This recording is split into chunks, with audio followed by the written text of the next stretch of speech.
खरगोन जिले के नगरपालिका टाउन हॉल परिसर में नेताजी सुभाष चंद्र बोस की 125वीं जयंती धूमधाम के साथ मनाई गई, जिसमें प्रशासनिक महकमे सहित समाज सेवियों की उपस्थिति सराहनीय रही। कार्यक्रम के शुरुआती दौर में नेताजी के चित्र पर श्रद्धा सुमन अर्पित करके उनके जीवन पर प्रकाश डाला गया। वहीं उपस्थित जनों ने उनके जीवन से सीख लेकर अनुसरण करने की शपथ लेकर जयंती के पावन अवसर पर मनोकामना की।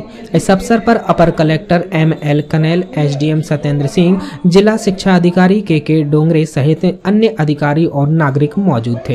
के बाद और भी जो उन्होंने अपनी किताबें लिखी, एक भारतीय यात्री और भारत का संघर्ष, ये किताबें भी उनकी हमको पढ़ना चाहिए। और दिल्ली चलोगा उन्होंने जो नारा दिया था, वो हमारे बीच दुर्भाग्य से 1945 में 18 अगस्त 1945 को वो हमारे बीच नहीं रहे। उस पर भी कई बातें हैं, विवाद हैं। आज तक 3 आयोग बन चुके हैं, सबकी अपनी अपनी रिपोर्ट्स हैं, हम उस पर चर्चा नहीं करेंगे। लेकिन हम एक बात का ध्यान रख लें कि व्यक्ति जिंदा नहीं रहता, व्यक्ति का विचार जिंदा रहता है। हमको डोंगरे जी ये सिखाते हैं, हमको जब वो ट्रेनिंग देते हैं, वो ये कहते हैं कि गीता की आरती करने से कुछ नहीं होगा। गीता की हम खूब अगरबत्ती, गीता रामायण की अगरबत्ती लगाएंगे तो उससे कुछ नहीं होगा।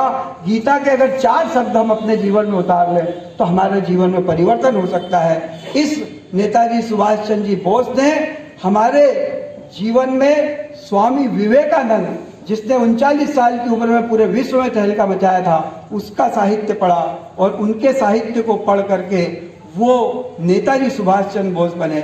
सारी आर्थिक संपन्नता के बावजूद उनके मन में गरीबों के प्रति संवेदनशीलता थी, गरीबों के प्रति स्नेह था। वो गरीबों की लाशों को अपने विधि विधान से जलाने के लिए जाते थे।